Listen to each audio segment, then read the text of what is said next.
बिस्मिल्लाहिर्रहमानिर्रहीम, अस्सलाम वालेकुम। रेटिंग के चक्कर की वजह से बलूचिस्तान की तरह और गिलगित बल्तिस्तान की तरह और कश्मीर की तरह खैबर पख्तूनख्वा को भी मेन स्ट्रीम मीडिया में वो तवज्जो नहीं मिलती जो कि पंजाब और सिंध वगैरह को मिलती है या कराची को स्पेशली मिलती है।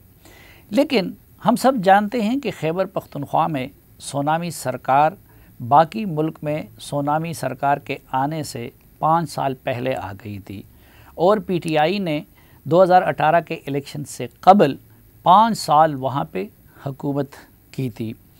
पीटीआई ये क्रेडिट ले रही थी और इलेक्शन में भी इस कार्ड को पेश किया कि उन्होंने खैबर पख्तूनख्वा को बदल दिया है और ख़ुसूसन 2 शोबों का, सेहत के बारे में और तालीम के बारे में पीटीआई का ये दावा था और ये दावा है कि उन्होंने कामयाबियों के झंडे गाड़ दिए हैं।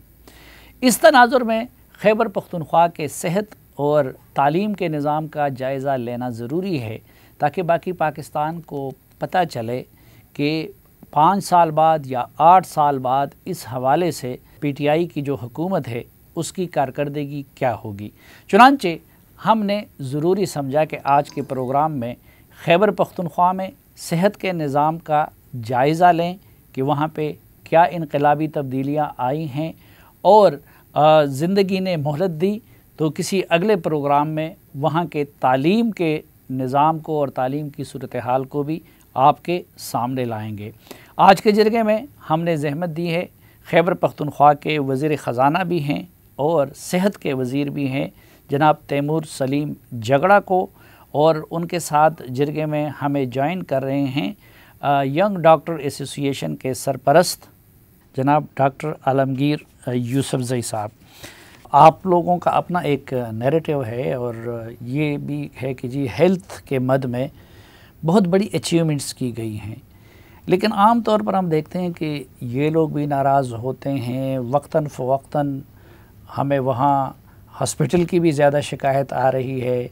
उसके साथ साथ जो है पिछले दिनों जो ऑडिट रिपोर्ट भी आई थी, तो क्या कर रहे हैं आप लोग जिसकी वजह से ये लोग भी मुतमईन नहीं होते और आवाम भी मुतमईन नहीं हो रहे हैं? जहाँ तक सेहत का निज़ाम है, डिटेल्स में बाद में जा सकते हैं, लेकिन मेरे ख्याल में ये बिल्कुल सही है कि सेहत के निज़ाम पे बहुत काम हुआ है। जब काम होगा और बड़ी अचीवमेंट्स भी हैं तो उसमें तनकीद भी आएंगी, पुशबैक भी आएगी, शायद कुछ चीज़ें उस तरीके से भी नहीं होंगी जिससे होनी चाहिए। और एक और चीज़ है कि काम जितना भी हो सेहत के निज़ाम पे, उससे ज़्यादा काम बाकी रहेगा और उसकी वजह ये है, और गलतियां भी सामने आएंगी, लेकिन मेरे ख्याल में पिछले दौर में भी बड़ी अचीवमेंट्स हैं और उस पर बिल्ड किया है।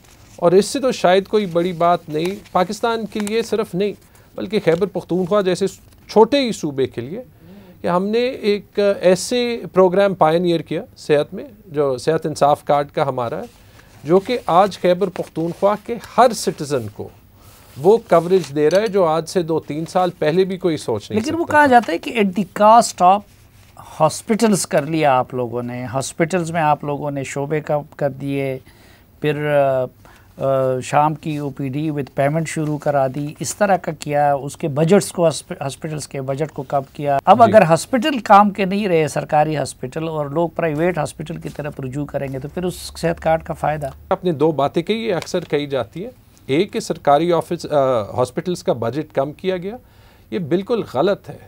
सरकारी हॉस्पिटल्स का बजट ज़्यादा किया गया है और सेहत कार्ड का जो रेवेन्यू है वो उनको छोड़ा है कि उसके ऊपर वो हासिल करें ताकि उससे हॉस्पिटल में भी फर्दर इन्वेस्टमेंट हो सके और कुछ डॉक्टर्स को भी दी जा सके। और दूसरी चीज़, एंड आई होप इस पे आप मेरे से एग्री करेंगे, कि मैं खुद ही कहता हूँ सेहत कार्ड से 80% जो इलाज है वो प्राइवेट हॉस्पिटल्स में होता है, जानबूझ के किया है, इसलिए कि एक हेल्थ सिस्टम जो है उसमें हमने पब्लिक हॉस्पिटल्स को भी चलाना है, लेकिन हमारी अल्टीमेट रिस्पॉन्सिबिलिटी लोगों के हेल्थ के लिए।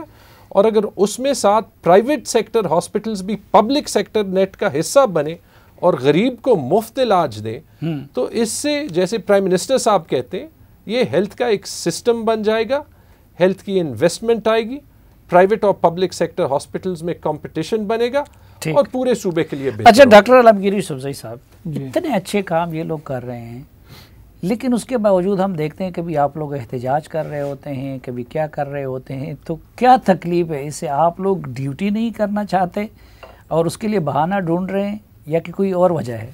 बात यह है कि कह रहे हैं कि बहुत बड़ी अचीवमेंट, ठीक है, मुझे एक अचीवमेंट आप बता दें पूरे खैबर पख्तूनख्वा में पिछले 8 सालों में कोई एक नया हॉस्पिटल आप मुझे दिखा दें। ये कहते हैं ना हमने PIC बनाया, पेशावर इंस्टीट्यूट ऑफ कार्डियोलॉजी, क्या बड़ी अचीवमेंट? उस पर मैं आता हूँ सर, उस पर मैं आता हूँ। अब मुझे ये बताइए, PIC तो इसका PC1 आप देख ले, वो किसने बनाया था? ठीक है, ज़ाहिर है टाइम तो लगेगा, लेकिन वो किसकी प्रोजेक्ट थी? आप लेडी रिडिंग हॉस्पिटल की इमरजेंसी जिसको आप बड़ी फ़ख्र से इस्तेमाल करते हो, उसका PC1 कब बना था?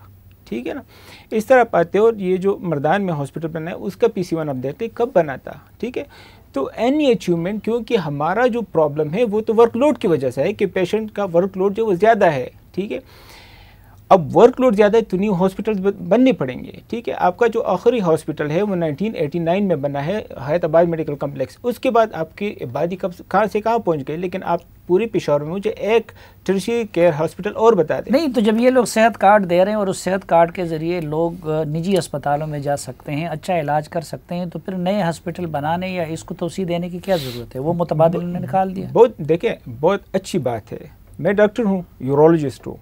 अब मुझे पता है कि सेहत कार्ड में क्या हो रहा है।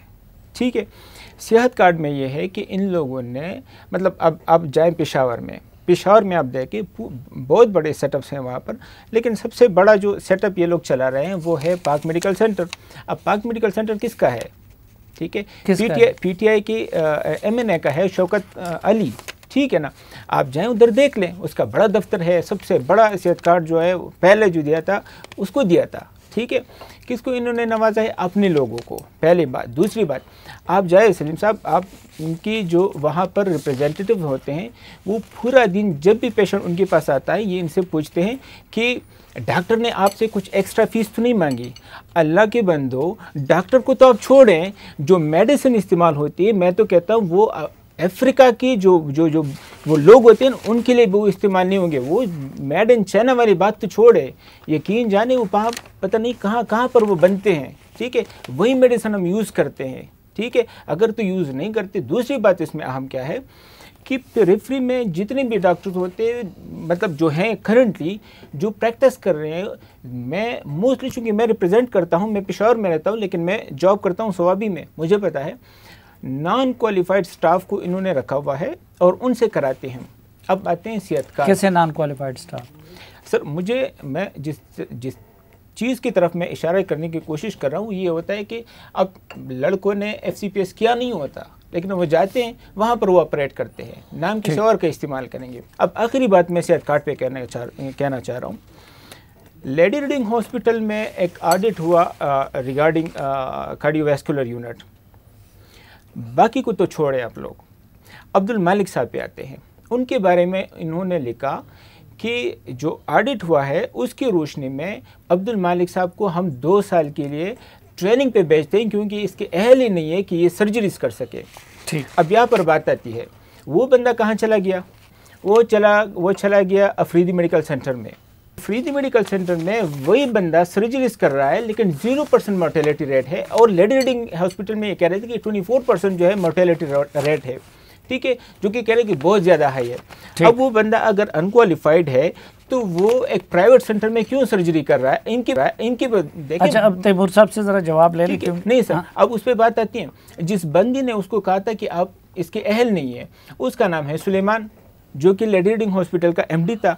वो MD साहब ने लेडी रीडिंग हॉस्पिटल को छोड़ के उसने भी अफरीदी मेडिकल सेंटर को ज्वाइन कर लिया। तैमूर साहब, ये सरकारी अस्पतालों को खुसूसन दे के LRH का मैं बार बार इसलिए कि वो सूबे के सबसे बड़ा हॉस्पिटल, हुकूमत की सारी तवज्जो उस पर।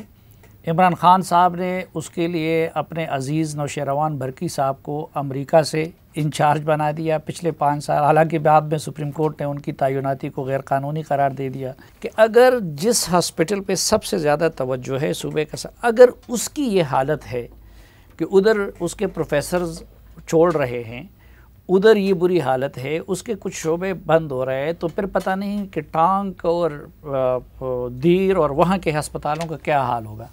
आपने LRH की बात की। देखिए, हमें कंप्लेंट्स हर हॉस्पिटल से आती हैं। LRH में 4000 स्टाफ है। मैं आपको ये दावे के साथ कह सकता हूँ कि LRH हमारे बेहतर हॉस्पिटल्स में से है।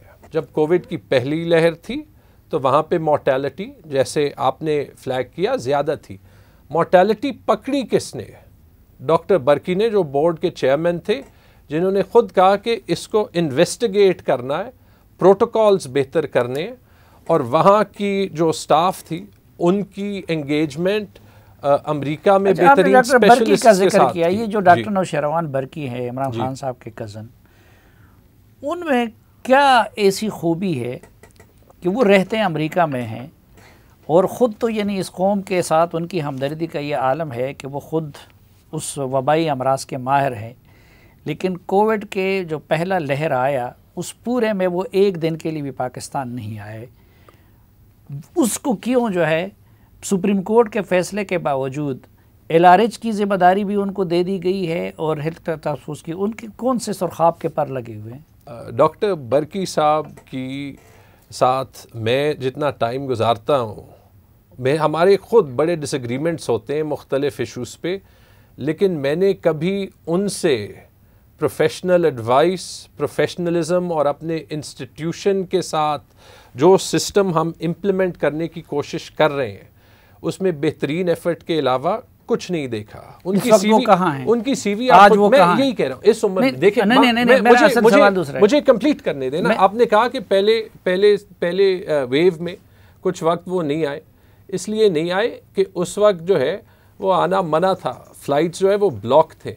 वो आज भी इस उम्र में भी, और मैं इसलिए नहीं कहना चाहता कि वो प्राइम मिनिस्टर साहब के कज़न है या नहीं, एज बोर्ड ऑफ डायरेक्टर्स के चेयरमैन LRH में मुझे रिपोर्ट करते हैं, ठीक है जी, उनके साथ हम एंगेज करते हैं। आपका चीफ मिनिस्टर किसी ऐसे वज़ीर को रख सकेगा कि जो महीने में एक दिन ड्यूटी पे आता हो या 2-3 महीने बाद एक दिन ड्यूटी पे आता हो और होता हो बैरून मुल्क? साहब बोर्ड का रोल जो है वो पॉलिसी का होता है, लेकिन ये मैं आपको कह दूं, जैसे मैंने आपको पहले भी कहा था, जिस वक्त में LRH 470 पेशेंट्स ले रहा था ना, और जितना टाइम बर्की साहब देते हैं उस 470 को तो छोड़ें, जिस वक्त 200 पेशेंट्स हो गए थे ना, खैबर पख्तूनख्वा की कैपेसिटी जो थी वो तकरीबन फुल थी।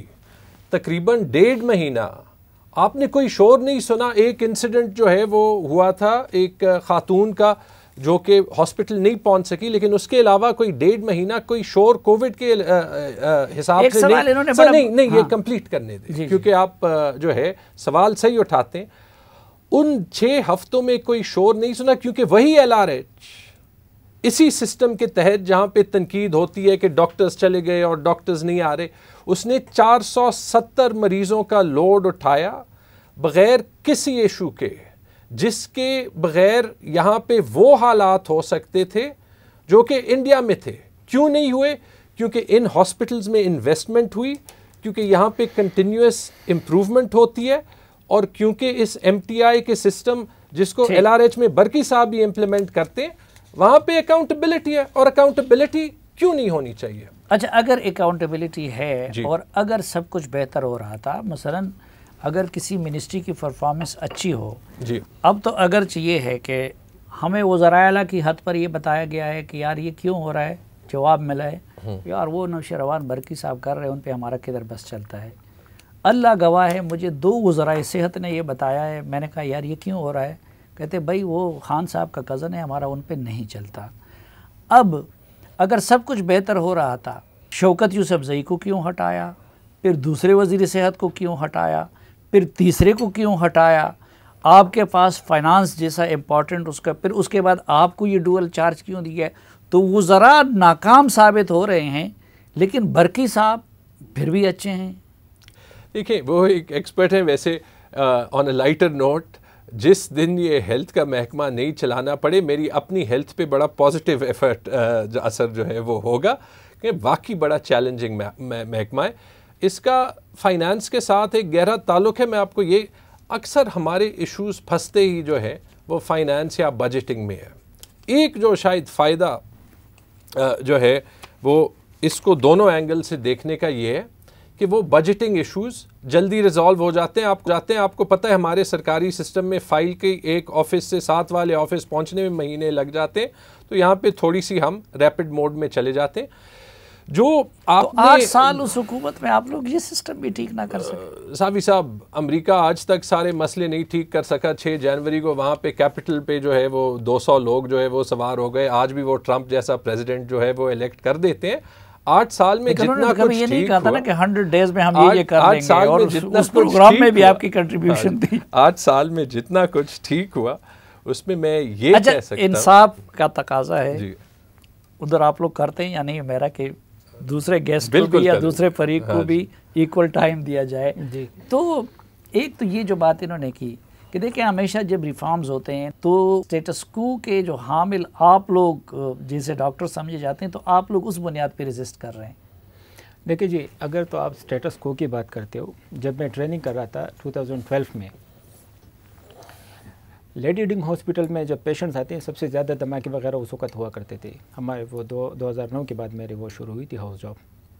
सबसे ज़्यादा धमाके उस वक्त हो रहे थे 2009 में जब मेरी हाउस जॉब हो रही थी। लेकिन वहाँ पर जब पेशेंट आते थे तो आप यकीन जाने, मैं मतलब हल्फियन ये कहता हूँ कि पेशेंट की जो 1 रुपया जो थी वो भी नहीं लगती थी। ठीक है, हर चीज़ उनको प्रोवाइड होती थी। ठीक है ना, और उन्होंने बड़े बेहतर तरीके से हर पेशेंट को संभाला। ठीक है ना, तो हम यस, अगर आप उसको स्टेटस को कहते कि मैं उसका मतलब कायल हूँ, तो ये जी मैं कायल हूँ। ठीक है, यहाँ पर तो हाल ये है कि एक पेशेंट के पास पैसे नहीं है, ठीक है ना, तो उसकी मैयत को हवाले नहीं किया जा रहा। अब बात उसमें मरीज एहतजाज करे ना। सर, मैं करूंगा एहतजाज उस पे, मैं जर्नलिस्ट हूँ, मेरा काम है। आपका काम तो अपने डॉक्टर बहैसियत डॉक्टर अपनी ड्यूटी करनी है ना। जी जी। मरीज के साथ ज्यादती हो रही तो मरीज तो एहतजाज नहीं कर रहे हैं, आप लोग कर रहे हैं। देखिए सर, मरीज मेरा है, मैं डॉक्टर हूँ, लेकिन मेरा बाप तो डॉक्टर नहीं है, मेरी माँ तो डॉक्टर नहीं है, मेरी बहन भाई तो डॉक्टर्स नहीं है, मेरी पूरी फैमिली तो डॉक्टर्स नहीं है। देखिए, पूरी फैमिली सिर्फ एक ही डॉक्टर है, तो देखिए मैंने तो हर किसी के लिए सोचना है। अब आते हैं सर के सवालों की जवाबों की तरफ। नहीं, नौशेर अवान बरकी से आप लोगों को क्या तकलीफ? सर आ रहा हूँ तमाम की तरफ। इतने बड़े यानी वहाँ से अमेरिका में उनके पास अच्छी जॉब है, सब कुछ है, इधर वो अपनी खिदमत दे रहे हैं। सर मैं डिटेल में इनकी जितनी बातें हुई उसका जवाब देना चाहता हूँ। लेकिन वक्त का भी ख्याल जी जी। 3rd लेयर की तरफ जब हम आते हैं ना, तो ये कहते हैं कि इतनी हमारे पेशेंट्स थे तो जाए मोर्टेलिटी कहाँ थी। पहली बात, जुल्म कब हुआ है आपको पता है? पूरी लेडी हिडिंग हॉस्पिटल में आपका एक इंटेंसिविस्ट नहीं है, आपके खैबर पख्तूनख्वा की 2 इंटेंसिविस्ट है। ठीक है, एक डॉक्टर जवाद है, एक आमिर फ़ारूक है, वो दोनों जो है बहरिया में जो है बहरिया के हॉस्पिटल में वहाँ पर सर्विसेज दे रहे हैं। आपके लेडी हिडिंग हॉस्पिटल में जितने भी पेशेंट्स मैनेज किए गए, आप मुझे बताइए, पूरी लेडी हिडिंग हॉस्पिटल में एक इन्फेक्शियस डिजीज़ का एक जो मतलब क्वालिफाइड डॉक्टर मुझे दिखा दे। ठीक है, आप लोगों के ऊपर एक्सपेरिमेंटेशन कर रहे हो। आप देखें, पहला लेयर आया, चलो हमारी तैयारी नहीं थी, दूसरा आया हम उनको लेके आते, तीसरा लेयर था हम उनको लेके आते, चौथा लेयर था हम उन लोगों को तो लेके आते, यार मेरे सूबे के लोग हैं, क्यों मैं उनसे सर्विसेज यहाँ पर ले लूँ। ठीक है, पहली बात। अब आते हैं ना सर, ये कह रहे कि लेडी हिडिंग हॉस्पिटल सबसे ज़्यादा बेहतर परफॉर्म कर रहा है, आपकी यूनिट्स तो क्लोज हो रहे हैं। ठीक है, कार्डियोवैस्कुलर हमारा यूनिट था वो बंद है। ठीक है, न्यूरोलॉजी हमारा एक यूनिट था वो बंद है। 24 जो प्रोफेसर की पोस्ट है वो खाली पड़े हैं। ठीक है, 51 जितने डॉक्टर्स थे वो तो रिज़ाइन कर गए, और फिर भी ये कह रहे हैं कि जनाब वो अच्छा जा रहा है। वो इसलिए कि ये और नौशेर अवान बरकी उनसे सही ड्यूटी लेना चाहते हैं और वो सही ड्यूटी के आदी नहीं है, इसलिए। देखें, अगर तो हैं तो उसका मतलब हरगिज़ ये लेके आएँ कि कहाँ पर उसने ड्यूटी की है, उसका एक तरीक़ाकार मौजूद है, उस तरीके के मुताबिक उनसे। लेकिन ये तो तरीका नहीं हुआ कि मतलब आप लोगों को हॉस्पिटल से बाहर जो है वो ट्रांसफ़र करे। वो डॉक्टर जो है वो तो एलिजिबल है नौशहरा में। ठीक है, प्रोफेसर रियाज अनवर साहब को तो इन्होंने ट्रांसफ़र किया, ये क्या नाम है, नौशहरा में। अब वहाँ पर उसकी सर्विस जो वो तो जायज़ है, वहाँ पर उसकी मॉर्टेलिटी तो ज़्यादा नहीं है। लेकिन अगर यहाँ पर ये वो सर्विसेज दे रहे लेडी हिडिंग हॉस्पिटल में, ठीक है, तो वो गलत है। देखिए, उसने अपने अना के खातिर पूरी इंस्टीट्यूट को बर्बाद कर, और ये आएंगे बरकी साहब ने ना। क्या उसकी क्या दुश्मनी हो सकती है, उनको क्या इंटरेस्ट हो सकता है? मुझे ये बताएं सर, तो जिस तरह की कह रहे थे उसका काम है पॉलिसी मेकिंग। अच्छा, पॉलिसी मेकिंग में ये कहाँ से आ गया कि आप फ़लाँ डॉक्टर को तो मैसेज करें कि उसको हटाएं, फ़लाँ ट्रेनी को आप मैसेज करें कि उसको हॉस्पिटल में एंटर नहीं होने देना, फ़लाँ डॉक्टर के बारे में क्या मैं उनके नाम तो नहीं ले सकता ना, कि मतलब वो लोग हैं जिनको उन्होंने हॉस्पिटल के अंदर आने के लिए मना किया था। ठीक है, तो वहाँ पर तो पॉलिसी नहीं है। अगर तो ये उनकी पॉलिसी है तो गलत है। अकाउंटेबिलिटी कहाँ पर है आप मुझे बताइए।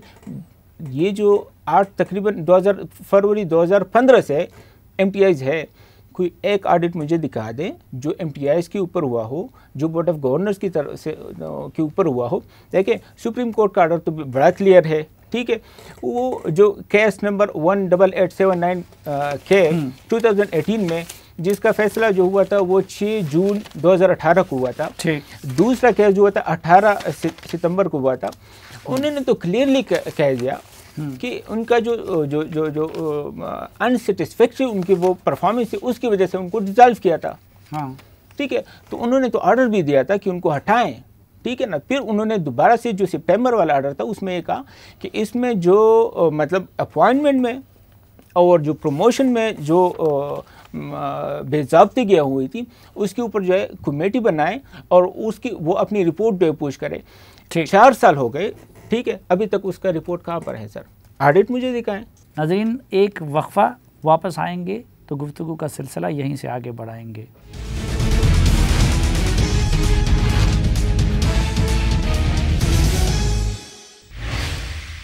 खुशामदीद एक बार फिर आपको जिरगे में। आज के जिरगे में हमारा मौजू है खैबर पख्तूनख्वा का निज़ाम सेहत। तैमूर साहब, सुप्रीम कोर्ट के फैसले के बाद अगर मेरिट पे बात हो रही है तो नौशेरवान बरकी को कंटिन्यू रखने का क्या जवाब?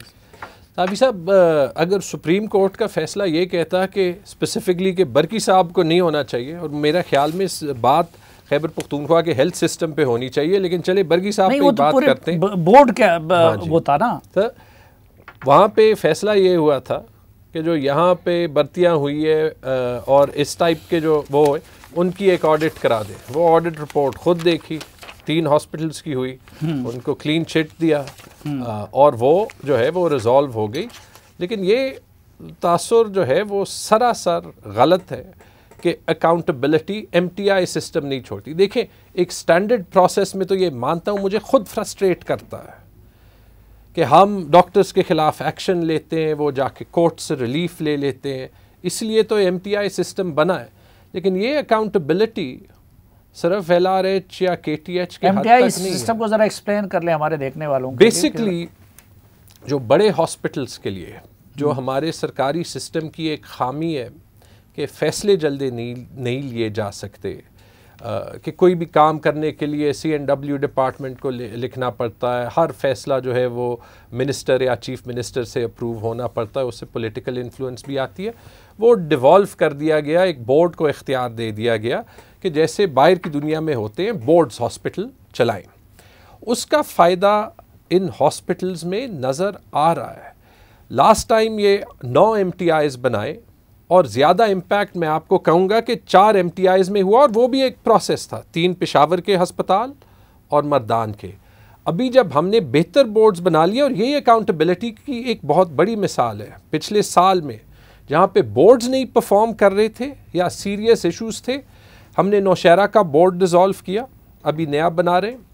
हमने बनू का बोर्ड डिज़ोल्व किया, नया बनाया है।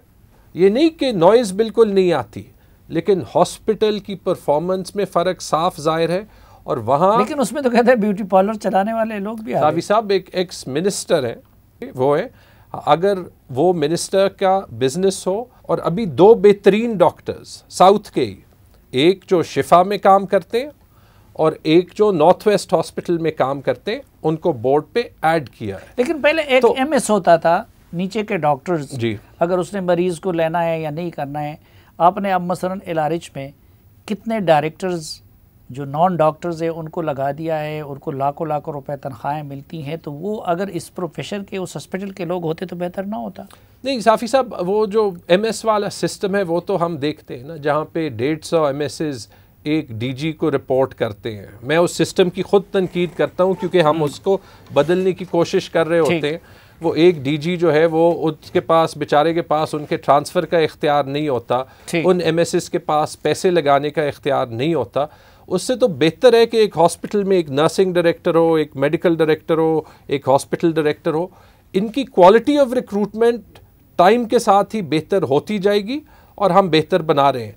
मैं एक और चीज़ भी देख रहा हूँ, जो ना मेरी तहकीक है, जो ना इनका इल्ज़ाम है जी, वो है ख़ुद आप लोगों की हुकूमत का ऑडिट रिपोर्ट कि कोरोना सामान की ख़रीदारी में 2 अरब 80 करोड़ रुपए की बेकायदगियाँ। जी, ये अभी तक ना सिंध पंजाब वगैरह के बारे में सामने नहीं आया, आपकी हुकूमत के बारे में? साहब बड़ी फ्रस्ट्रेशन, अच्छा है आपने ये पूछा। बड़ी फ्रस्ट्रेशन इसलिए होती है क्योंकि इसमें हम हर एक चीज़ का जवाब जो है वो दे चुके हैं। ये एक लीक्ड रिपोर्ट है। ये जो रिपोर्ट होती है ये सिर्फ करप्शन या बेज़ाब्तगी तब साबित होती है जब ये असेंबली जाए।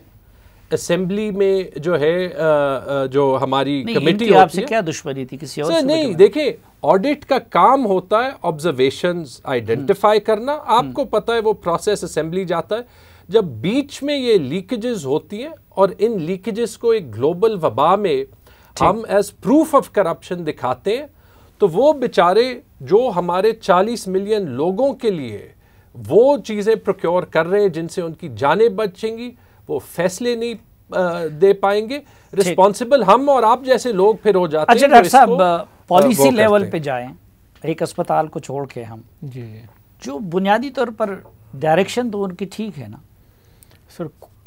किस डायरेक्शन की आप बात कर रहे हैं? देखें, मैं गजू खान मेडिकल कॉलेज में असिस्टेंट प्रोफेसर हूँ।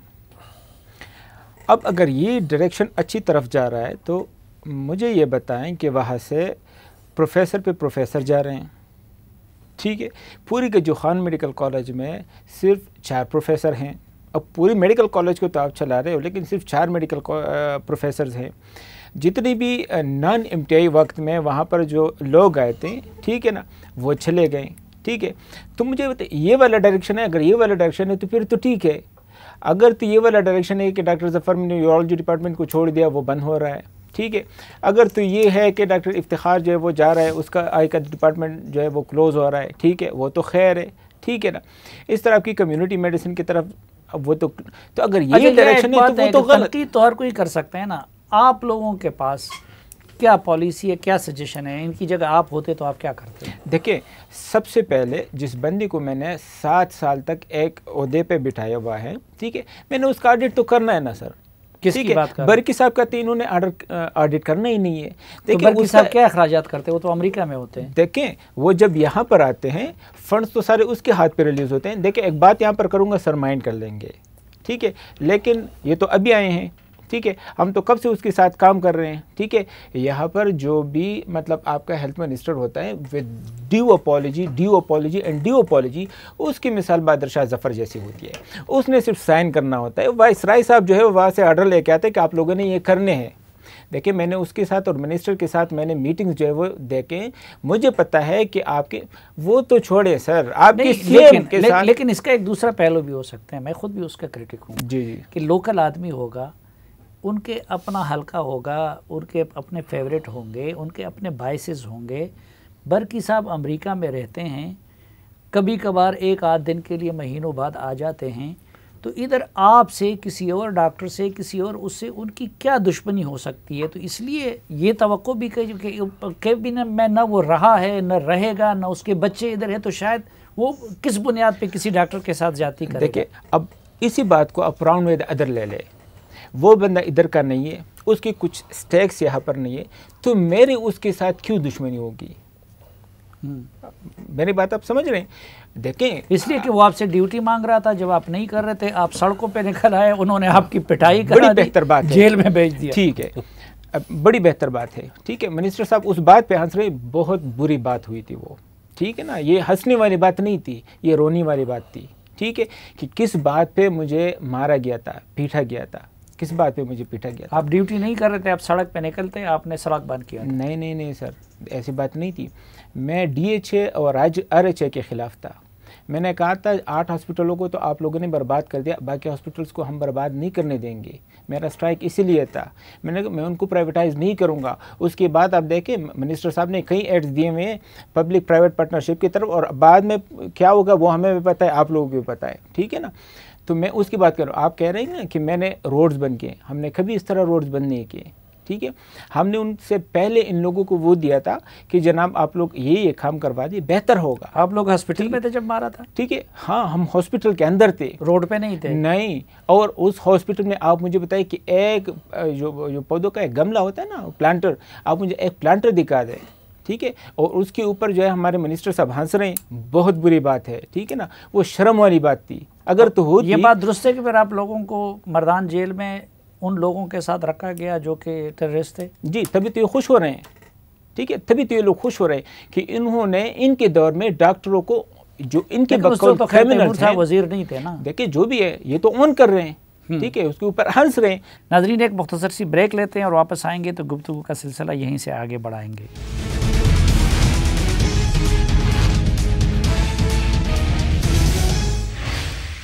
एक बार फिर खुशामदीद आपको। जरगे में हमारे साथ हैं डॉक्टर आलमगीर यूसुफजई साहब और तैमूर सलीम जगड़ा साहब।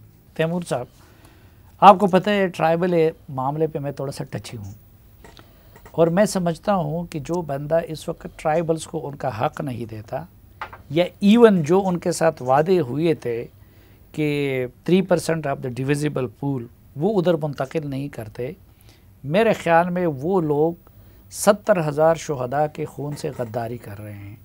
अब पिछले दिनों वहाँ पे नर्सिंग स्टाफ की भर्ती का मामला आया, आपने ट्वीट किया, मैंने उसको उठाया, तो वो आप लोगों ने बड़ा अजीब व गरीब जुल्म नहीं किया था। उसमें ये 70% से ज़्यादा सिर्फ़ और सिर्फ मलाकन डिवीज़न से कैसे आए थे? जी, जो महमूद खान साहब का हल्का है, जो ताकतवर वज़ीरों का इलाका है। नर्सेज का जो मामला है, बिल्कुल जिस तरीके से प्रेजेंट हुआ वो गलत लग रहा था, लेकिन फिर मैंने खुद तहकीक की कि क्यों एक डिवीज़न से इतने ज़्यादा लोग आए। देखिए, हमारे पास जो नया hospital Peshawar institute of cardiology है, उसमें 85% से ज़्यादा नर्सेज मालाकंड डिवीज़न से ही है, सबसे ज़्यादा स्वात से ही है। क्यों? क्योंकि हमारे सबसे ज़्यादा वहाँ से ही प्रोड्यूस हो रहे हैं।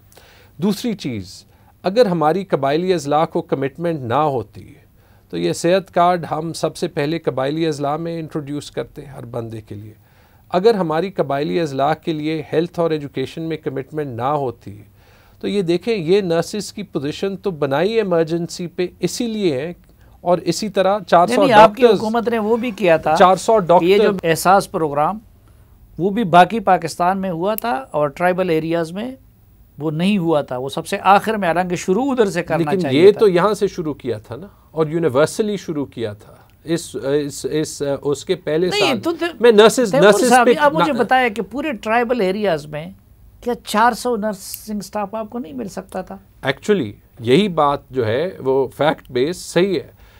163 एक मेरे ख्याल में अगर मेरे से पूछा जाता, क्योंकि पॉलिटिकली, और ये मैं आपको अश्योर करता हूँ, ना चीफ मिनिस्टर साहब इन्वॉल्व थे, ना मालाकंड डिवीज़न के कोई और एमपीए इन्वॉल्व थे। पॉलिटिकली हमने ये रिक्रूटमेंट के फैसले एज़ पर रूल्स अपने एडमिनिस्ट्रेटर्स को छोड़ने हैं। लेकिन ट्राइबल एरियाज से जो हर बंदा जो उसने मिनिमम क्राइटेरिया को इंटरव्यू के लिए सिलेक्शन के लिए पास किया, वो 480 में 160 या 163 थे। देखिए, ट्राइबल एरियाज को तो छोड़े, चले उनके मुकाबले में तो मलाकंड डिवीजन वाले बड़े ट्राइबल एरियाज को तो नहीं, हजारा से, पूरे हजारा डिवीजन से एक क्यों था? साफी साहब, जिन्होंने अप्लाई किया था, एक वक्त था जब नर्सेज ज़्यादातर माइनॉरिटी रिलीजन की होती थी, उसके बाद एक वक्त था जब एक मिक्स में ज़्यादा लोग जो है वो हज़ारा डिवीज़न से आते थे। मैंने आपको रीसेंट फिनोमेना जो है वो ख़ुद पेशावर इंस्टीट्यूट ऑफ कार्डियोलॉजी में दिखा दिया। 2500 एप्लीकेंट्स में, एप्लीकेशन तो सबके लिए जो है वो खुली थी। मैंने ये भी चेक किया कि ये कौन से अखबारों में गया, जो 2 सबसे वाइडली रेड न्यूज़पेपर्स हैं। 2500 एप्लीकेशंस में 1800 से ज्यादा मालाकंड डिवीजन से थे। आपने कानून के मुताबिक किया था जी, तो वो ऑर्डर वापस क्यों ले लिया? ऑर्डर, और वज़ीर आला ने इंक्वायरी क्यों ऑर्डर वापस इसलिए लिया और उस पर फैक्ट फाइंडिंग इंक्वायरी इसी वजह से बनाई, क्योंकि ऐसे वक्त में हमें कबायली अज़ला के लोगों का ट्रस्ट भी मेंटेन करना है। जब ट्रस्ट मेंटेन करना है तो हम एक तो ये करने की कोशिश ज़रूर कर रहे थे कि वहाँ के जो पॉलिटिकल स्टेक होल्डर्स हैं उनको ये हकीकत बताएं। और जो अभी फैक्ट फाइंडिंग इंक्वायरी है वो इसलिए है कि ये सामने आए कि हमारे पास छुपाने का कुछ नहीं है, आप मेरे से सारी मेरिट लिस्ट्स ले लें, आप हर और एक आखिरी बात पहले से खत्म हो चुका है, फिर आप लोग कहेंगे कि एडिट बहुत सर ये आपके पॉइंट पे ही ज़रूरी है कि अगर कबायली अजला में 480 नर्सेज ना आए, असली तो प्रायोरिटी यहाँ पे कबायली अजला के लोगों को एट देयर डोरस्टेप सर्विस देना है ना। ठीक, तो अगर वो साल ना आए तो नुकसान किसका हुआ? फाइनल वर्ड्स डॉक्टर साहब। ये जो सिस्टम बरकी साहब यहाँ पर लेके आना चाह रहे हैं, उसको नहीं पता कि यहाँ पर जो ग्राउंड रियलिटीज़ हैं वो वहाँ की तरह नहीं है। ठीक है, हम ये कहते हैं कि हम इस मिट्टी से पैदा हुए हैं, हम इस मिट्टी में रह रहे हैं, और कब से हम कह रहे हैं तो हम ही रियल स्टेक होल्डर्स हैं, हमारे साथ मुशावरत करके चीज़ों को आगे बढ़ाना चाहिए। नहीं कि ये तो कह रहे हैं मैंने इनसे मुशावरत की है, इनके लोगों ने कुछ अच्छी सजेशन भी दी है। देखें, इन्होंने कहा था कि सबसे पहले सबसे ज़्यादा मैंने RH के ऊपर जो है वो किया था, और उसमें मैंने चेंजेस किए थे। मुझे एक चेंज दिखा दें कि उन्होंने RH में एक चेंज किया था और बरकी साहब ने उसको माना था, एक बता दें, चलो अभी बता दें। अच्छा, अब फिर उनको जवाब देना होगा और वक्त हमारा ख़त्म हो, इसलिए मैं कहता हूँ कि आप सजेशन दे दें। एक सजेशन तो ये कि आप लोगों को देखिए जो यहाँ पर है वो ले लें, और दूसरी बात ऑडिट करा दे। ठीक है, देखिए इनको नहीं पता, ऑडिट हुए थे, 3 ऑडिट्स हुए थे। देखिए MTIs का इनको नहीं पता, 3 ऑडिट्स आपके हुए थे। आपके जो MTI सिस्टम है उसमें सिर्फ एक हॉस्पिटल को येलो उसमें डाला था जो शिफा से करवाया था। ठीक है, बाकी सिर्फ एक हॉस्पिटल आपका येलो में था, बाकी आपके रेड में थे। ठीक है, जिसमें आपका KTH और आपका LRH भी शामिल है कि वहाँ पर कितनी बेज़ाब्तगियाँ हुई हैं हर चीज़ में। ठीक है, जो माली भी हो, जो प्रमोशन में भी हो, जो रिक्रूटमेंट में भी हो। साहब, आप इनको ऑन बोर्ड लेना, इनसे मशवरा करने के लिए तो तैयार है ना? साफ़ी साहब, सारे हेल्थ के स्टेक होल्डर्स से मशवरा लेते रहेंगे, लेकिन जहाँ पे सख्त फैसले और तनकीद बर्दाश्त करनी होगी वो आपकी हो, and I know well intentioned होगी, वो डॉक्टर्स कम्युनिटी की हो।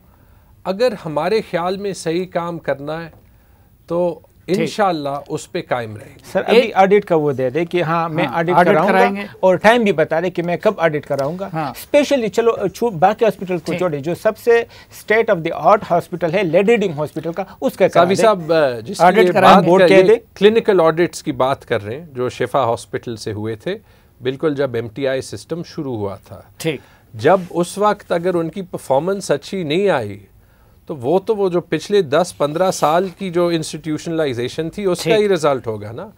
सारे MTIs को ये भी ऑर्डर दिया है कि वो इस साल क्लिनिकल ऑडिट कराएंगे, उसके पैसे बजट में खुद रखें, और सिर्फ क्लिनिकल ऑडिट नहीं, सारे का फाइनेंशियल ऑडिट भी सिर्फ जो है वो हमारे सरकारी ऑफिस से नहीं बल्कि एक ऑडिटिंग फर्म से कराना है और ये कानून में लाना है। एक तजवीज़ मेरी है, गुजारिश, इल्तिजा, आप देखें पाकिस्तान में फ़ौज वो इदारा है कि जहाँ मेरिट पे कोई कंप्रोमाइज़ नहीं किया जाता, लेकिन अगर आपको याद हो जनरल कियानी साहब के दौर से आज तक बलूचिस्तान के लिए उन्होंने तालीम की भी कम करा दी, चाती और क़त्ल में भी उनको रियायत दे दी, बलोचों को ये कंसेशन भी दे दिया कि जी आप अगर एबटाबाद PMA में नहीं जाना चाहते तो आपके लिए हम इधर अपना वो बना देते हैं, और उनकी पोस्टिंग का भी कि अगर आप अपने सूबे में पोस्टिंग कराना चाहते हैं तो मेरे ख़्याल में एक अगर ट्राइबल अजला के साथ थोड़ी सी मेहरबानी आप लोग भी कर लें, और हेल्थ से रिलेटेड या बाकी महकमों से रिलेटेड, क्योंकि हमने उनको बाकियों के बराबर लाना है, तो बजाय इसके कि सेटल एरिया के, आपको पता है मैं ख़ुद सेटल एरिया का रहने वाला हूँ, मेरे अजीज़ रिश्तेदार वो भी सब मर्दान और नौशहरा में हैं, लेकिन इस दौरान अगर उनके साथ इस तरह की कोई रायत की जाए बजाय इसके कि यहाँ से लोग उधर जाए। देखिए उनको प्रायोरिटी दी थी लेकिन शायद उसकी इंटरप्रिटेशन गलत थी। ये आपकी बात ठीक है कि मेरे ख्याल में जो मिनिमम स्टैंडर्ड के ऊपर लोग होते हैं उनको इकट्ठे पहली प्रेफरेंस देनी चाहिए, लेकिन साथ जो हमारी रिस्पॉन्सिबिलिटी है अगर वहाँ पे स्पेशलिस्ट्स ना मिले, चाहे वो हेल्थ में हो, एजुकेशन में हो, ये हमारी रिस्पॉन्सिबिलिटी है, और आप अगर हम ना करें आपने ही तनकीद करनी है और सही करनी है कि हम बाहर से डॉक्टर्स भी भेजें, हम बाहर से टीचर्स भी भेजें जब वहाँ से ना मिले। जनाब तैमूर सलीम झगड़ा साहब और यूसुफ ज़ई साहब, बहुत शुक्रिया। नाजरीन, जाते जाते पश्तो ज़ुबान में एक पैगाम आपको देना चाहूँगा। अवगदा चे मेहरबानी हो कई खपलो बचोला द पोलियो क़तरे ज़रूर वर्कई। ददे पर बारक जिक में अफवागानी दी आगा टोले गलत दी और ददे हम ख़ास ख्याल उसाते चे पदे वक्त के पमाशुम तोब के खपलो बचोता विटामिन ए ज़्यादा न ज़्यादा वर्के तरसो आगुई द पोलियो किस्मा मरजना महफूज पातिशी और दागुई सबा बच्ची सबा ला आगुई कंडम नहीं। इजाज़त दीजिए। अल्लाह हाफिज़।